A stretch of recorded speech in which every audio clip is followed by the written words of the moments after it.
सुप्रभात। मैं हूं जगेंद्र राणा। आज की हमारी आध्यात्मिक चर्चा का विषय है गुरु नानक का जीवन चरित्र। गुरु नानक का जीवन चरित्र।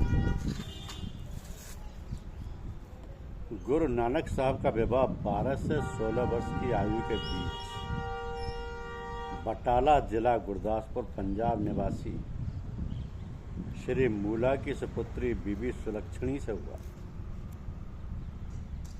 भिन्न भिन्न जन्म साखियों के आधार पर अनुमान लगाया जा सकता है कि गुरु साहब का विवाह 1481 से 1485 के बीच किसी समय हुआ। उनके पिता चाहते थे कि उनका पुत्र साधारण सांसारिक जीवन व्यतीत करे, परंतु गुरु साहब के मन का तार किसी और तरफ बजता था। वह सदा परमार्थी पुरुषों की संगत में रहते थे। अपने पुत्र का ध्यान सांसारिक कामकाज की ओर मोड़ने के लिए कालू बेदी ने पुत्र को भैंसें पालने, कृषि, दुकानदारी और घोड़ों के व्यापार आदि में लगाने का प्रयत्न किया,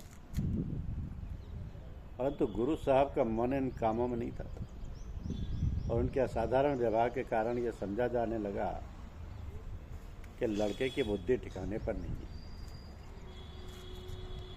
इस प्रकार के किसी भी कारोबार को ना अपनाने की पुत्र की जिद से पिता को बड़ी निराशा हुई। उन्होंने सब तरह से कोशिश की कि पुत्र को तलवंडी के आसपास के जंगलों में रहने वाले तपस्वियों व सन्यासियों की संगत से दूर रखा जाए, परंतु इस तरीके के कोई भी प्रयत्न सफल ना हुए। घर वालों को महसूस होने लगा कि बालक का दिमाग खराब हो गया है। पिता कालू बेदी ने पुत्र को सांसारिक धंधों में सफल बनाने के लिए एक और प्रयत्न किया। उन्होंने पुत्र नानक को चूहड़ खान, जिला शेखुपुरा जो पाकिस्तान में है, में व्यापार करने के लिए भेजा। पुत्र ने पिता द्वारा दिए पैसे रास्ते में कुछ भूखे साधुओं को भोजन खिलाने में खर्च कर दिए। इस तरह पैसे खर्च करके गुरु साहब वापस तलवंडी आ गए, जहाँ आज्ञा का उल्लंघन करने के कारण पिता का कोप सहना पड़ा। परंतु जीजा जयराम के कहने और गांव के चौधरी राय बुलार की सहायता से कालू बेदी को सहमत कर लिया गया कि वह नानक को जयराम के साथ सुल्तानपुर भेज दें। गुरु साहब के सुल्तानपुर में बिताए जीवन के संबंध में कोई खास मतभेद नहीं है, क्योंकि जयराम की सिफारिश पर दौलत खान लोधी ने उनको अपने मोदी खाने में रख लिया।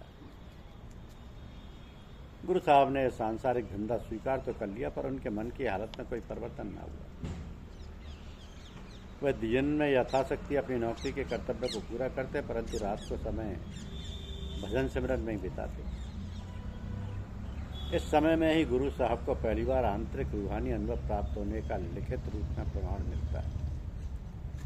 एक दिन प्रातः सुल्तानपुर के एक ओर बहने वाली काली बेई नदी में स्नान करने के बाद गुरु साहब समीप के जंगल में अलोप हो गए। पुरातन जन्म साखी के अनुसार उस समय गुरु साहब को परमेश्वर की दरगाह में ले जाया गया, जहां परमेश्वर ने उन्हें अमृत का प्याला पीने को दिया और अपने नाम का प्रचार करने का काम सौंपा। गुरु साहब 3 दिन बाद सुल्तानपुर लौटे। आपके लौटने पर तलवंडी निवासियों को बहुत खुशी हुई, क्योंकि वो समझ चुके थे कि आप बेई में ही बह गए। तो वास्तव में यह वर्णन गुरु साहब को समाधि की अवस्था में अपने अंदर परमात्मा की प्राप्ति होने का संकेत करता है। जब गुरु साहब की आत्मा सिमरन के समय एकाग्रता द्वारा शरीर से सिमटकर अंदर चली गई, तो उनका शब्द की दिव्य ध्वनि से संपर्क हो गया। इससे उनको वो रूहानी अनुभव प्राप्त हुआ, जिसको आत्मज्ञान या अंदर शब्द की ध्वनि और प्रकाश से जुड़ने का नाम दिया जाता है। इस महान रूहानी अनुभव ने गुरु साहब का सारा जीवन पलट दिया। इसके बाद गुरु नानक सच के साधारण खोजी या जिज्ञासु ना रहे, बल्कि सच के साक्षात ज्ञाता सतगुरु नानक बन गए। वैसे पूर्ण सतगुरु बन गए जो अपने सत्य के ज्ञान की प्रत्यक्ष दात लोगों में भी बांट सकते थे।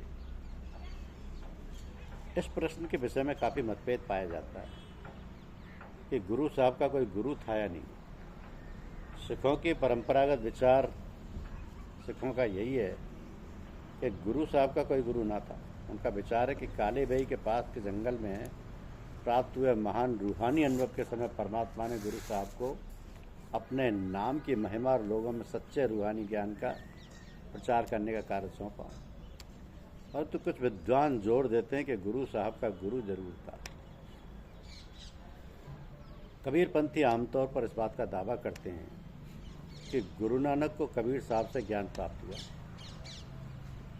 कहा जाता है कि बेई नदी के किनारे हुए रूहानी परिवर्तन के बाद गुरु नानक ने अपना सारा सामान त्याग दिया और साधारण तौर पर मौन रहने लगे। इस समय भाई मर्दाना गुरु साहब के लगातार साथ रहने लगे। गुरु साहब ये भेद भरा भाग के प्राय उच्चारते थे, अन्यथा वे बहुत कम बोलते थे।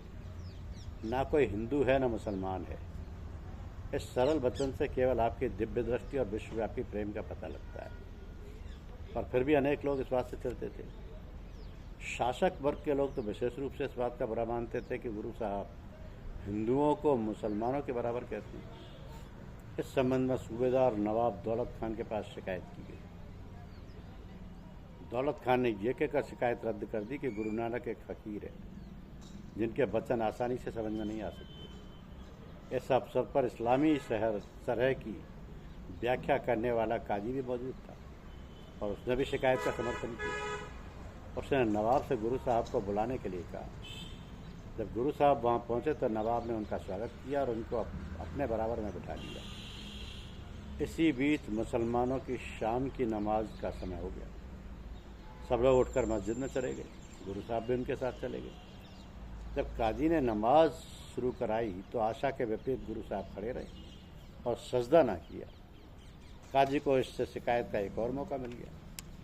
उसने ये बात नवाब को बताई। गुरु साहब से नमाज में शामिल ना होने का कारण पूछा गया तो उन्होंने कहा, काजी का दिल नमाज में न था, उसका मन तो नए पैदा हुए बिछड़े में था जिसे वह मस्जिद में आने से पहले घर के आंगन में खड़ा छोड़ आया था। आंगन में कुआं है और काजी का ध्यान बराबर इस बात की ओर जाता था कि कहीं बछड़ा कुएं में ना गिर जाए। काजी ने स्वीकार किया कि गुरु साहब ठीक कह रहे हैं और वह गुरु साहब के चरणों पर गिर पड़ा। इस पर गुरु साहब ने ये शब्द उच्चारण किए, सच्चा मुसलमान वो है जो अपनी खुदी को ख़त्म करे और परमात्मा के भाने में रहता हुआ सिद्दक व सबूरी से कलमे की कमाई करके मन को पवित्र करे। जो मुसलमान खड़ी को ना छेड़े और गिरी हुई को ना खाए वही बहिश्त में जाएगा। गुरु साहब का सुल्तान में मोदी खाने की नौकरी के समय से संबंधित एक और वृत्तांत इस प्रकार है। शिकायत की गई कि नानक मोदी खाने का काम ध्यानपूर्वक नहीं करते। दोष ये लगाया गया कि वह लोगों को मूल्य से अधिक का माल तोल कर देता है जिससे शाही भंडार में हानि हो रही है। ये दोष सही सिद्ध हो जाता तो इसकी भारी सजा मिलती। परंतु जब निरीक्षण किया गया तो नवाब को पता लगा कि मोदी खाने का माल पूरा ही नहीं बल्कि अधिक था। इस घटना को करामात समझना जरूरी नहीं। मोदी खाने अनाज की अधिकता की एक कारण यह भी हो सकता है कि गुरु साहब अपना वेतन नकद के बजाय राशन के रूप में लेते थे और वो स्वयं उस अनाज को बहुत कम प्रयोग में लाते थे। बाकी का अनाज सरकारी भंडार में ही पड़ा रहता था जिस कारण भंडार में माल हिसाब से अधिक निकला।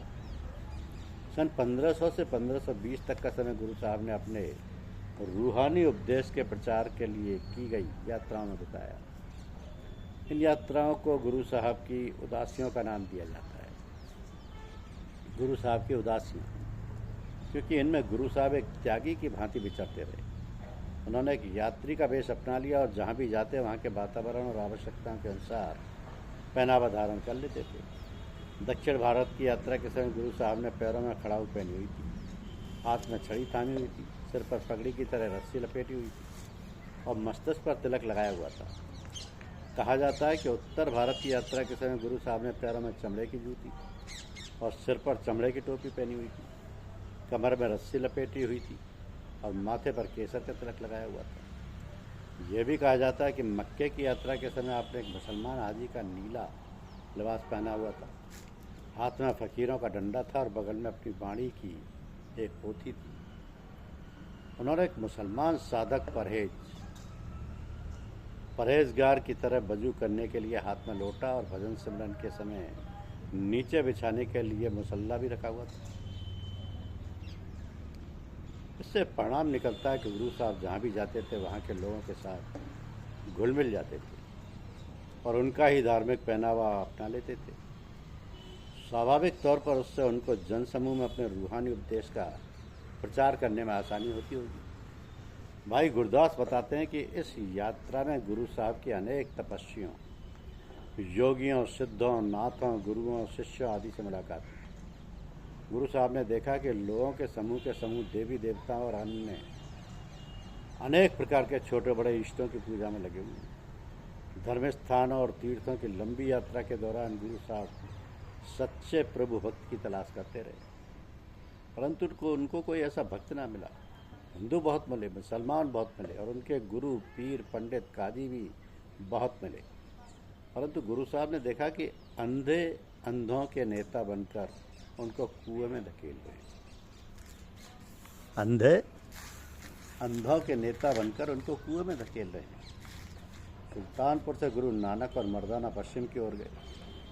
सैदपुर, जो अब पाकिस्तान में है और अमीनाबाद के नाम से प्रसिद्ध है, के पास के जंगलों में गुरु साहब कई दिन ध्यानमग्न रहे। भाई गुरदास के अनुसार उनकी आत्मा पूरी तरह अकाल पुरुष में लीन हो गई। इसके बाद वे शहर में दाखिल हुए।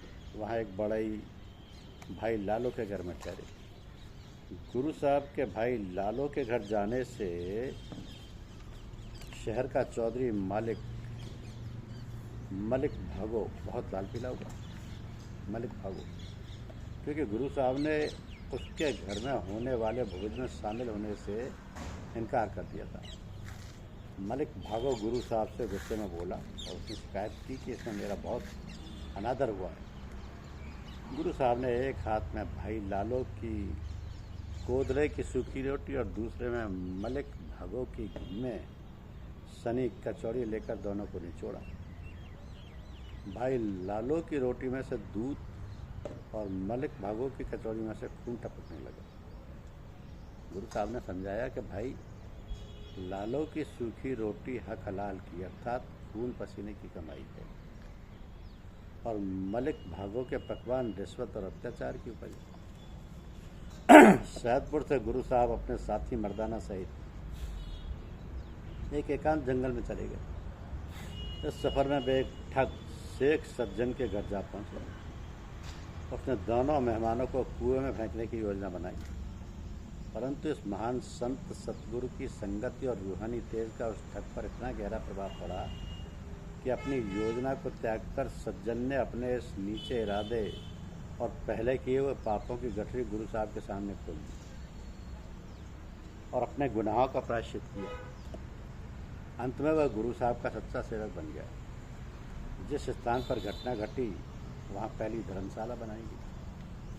तो गुरु साहब का अगला पड़ाव दिल्ली था, जहाँ वे ना तो ज़्यादा समय ठहरे और ना ही वहाँ कोई विशेष घटना घटी। दिल्ली से आप हरिद्वार गए। वहाँ गुरु साहब ने देखा कि अनेक यात्री पूर्व की ओर मुँह करके अपने पूर्वजों के लिए सूर्य को पानी दे रहे हैं। यह देखकर गुरु साहब ने पश्चिम की ओर पानी देना शुरू कर दिया। जब लोगों ने पूछा कि पूर्व के स्थान पर पश्चिम की ओर पानी क्यों दे रहे हो, तो गुरु साहब ने जवाब दिया कि लाहौर के निकट मेरे खेत हैं, मैं उनको पानी दे रहा हूँ। लोगों ने कहा कि इस तरह इतनी दूर खेतों को पानी कैसे पहुँच सकता है। गुरु साहब ने उत्तर दिया कि यदि तुम्हारा पानी परलोक तक पहुँच सकता है तो मेरा पानी भी ज़रूर लाहौर पहुँच सकता है, क्योंकि लाहौर परलोक से बहुत निकट है। यहाँ भी गुरु साहब लोगों को उपदेश देना चाहते थे कि इस प्रकार के कर्मकांड व्यर्थ हैं और इनसे किसी को कुछ भी प्राप्ति नहीं हो सकती। इसके बाद गुरु साहब उत्तर प्रदेश में पीलीभीत के पास गौरव माता नामक स्थान पर गए, जिसको अब गुरु साहब की यात्रा की याद में नानक बता कहा जाता है। वहाँ गुरु साहब की कई सिद्धों से मुलाकात हुई। इन लोगों ने समझा कि ये योग का अच्छा जिज्ञासु है, इसलिए उन्होंने गुरु साहब को अपना मत धारण करने के लिए प्रेरित किया। कहा जाता है कि गुरु साहब ने इस समय सूफी राग के शब्द का उच्चारण किया और योगियों को समझाया कि सच्चे योग का रहस्य बाहरमुखी क्रियाओं में नहीं बल्कि संसार के प्रलोभनों के बीच रहते हुए उनसे अलिप्त रहने में है। आपने समझाया कि सच्चा योग न गुदड़ी, डंडे, भस्म, मुद्राएं धारण करने व सिर मुड़ाने में है और ना ही सिंगी बजाने और शमशानों में चालीहे करने या ध्यान लगाने में है। स्थान स्थान पर घूमने और अनेक तीर्थों में स्नान से भी योग की प्राप्ति नहीं होती। सच्चा योग बातों से नहीं मिलता, यह आंतरिक कठिन अभ्यास है जिसमें अनेकता और द्वैत को त्याग कर पूर्ण एकता में स्थित होना पड़ता है। इस सच्चे योग की प्राप्ति सतगुरु की बताई रीति के अनुसार जीते जी मरने की युक्ति सीखने से होती है। चंचल और अस्थिर मन को एकाग्र करके अंदर शब्द की ध्वनि के साथ जोड़ने पर ही सहज व सच्चे योग की प्राप्ति होती है। शब्द की वह अद्भुत निर्मल ध्वनि किसी बाहरी यंत्र से नहीं बढ़ती, वह सूक्ष्म सिंगी सहज अवस्था में आठों पहर हर एक के अंदर बज रही है। उस ध्वनि में लीन होने से जीव को अंदर ही अंदर सच का बोध प्राप्त हो जाता है और उसे संसार या माया में रहते हुए उससे निर्लिप्त रहने की युक्ति प्राप्त हो जाती है। आत्मा का इस प्रकार परमात्मा में समा जाना और संसार से निर्लेप हो जाना ही सच्चा योग है। यह उपदेश सुनकर सिद्धों ने आदरपूर्वक गुरु साहब के आगे सर झुका दिया। गुरु साहब के उपदेश ने इस क्षेत्र के अनेक लोगों को वहमों और भ्रमों से मुक्त किया। गोरखमता से गुरु साहब प्रयाग गए, जो गंगा और यमुना के संगम पर बसा हुआ हिंदुओं का प्रसिद्ध तीर्थ है। कुंभ के समय बड़ी संख्या में यात्री श्रद्धालु नदी के पवित्र जल में स्नान कर रहे थे। इस अपार समुदाय में बैठकर गुरु नानक ने परमपिता परमात्मा की महिमा का शब्द पढ़ा। कई यात्री गुरु साहब की ओर आकर्षित हुए। गुरु साहब के मधुर संगीत ने उनको अपने जादू से मोह लिया। एक पंडा जो ये दृश्य देख रहा था जल्दी से गुरु साहब के पास आकर कहने लगा, कुंभ का वक्त बीत रहा है और तुमने अभी तक स्नान नहीं किया। यह अवसर हाथ से ना निकल जाए और तुम्हारे पाप बिना धुले ना रह जाए। गुरु साहब ने उत्तर में पूछा, शरीर को धोने से पाप कैसे धुल सकते हैं? शरीर को धोने से मन की मलिनता कैसे धुल सकती है?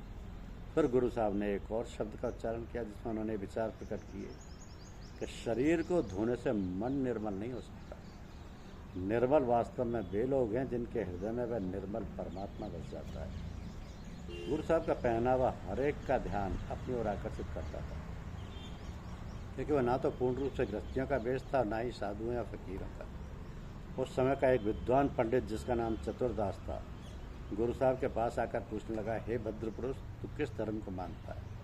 ना तेरे गले में तुलसी की माला है, ना तेरे पास पूजा के लिए सालिग्राम है, ना तेरे हाथ में माला है, ना तेरे माथे पर तिलक है। गुरु साहब ने उत्तर में एक शब्द में उपदेश दिया कि हे ब्राह्मण, तू राम नाम का सालिग्राम बना और शुभ कर्मों की माला गले में पहन। प्रभु से दया मेहर मांग और उसी को अपनी नैया का लंगर मान।